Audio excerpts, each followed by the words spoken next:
Okay, linisin natin yung binili ni Papa. Gasan natin muna yung sulupin.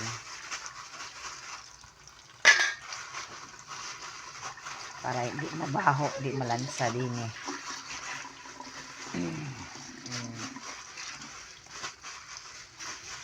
Yan guys.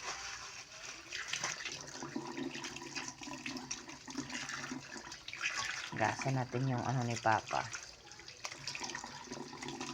Binili ni Papa. Presko pa oh.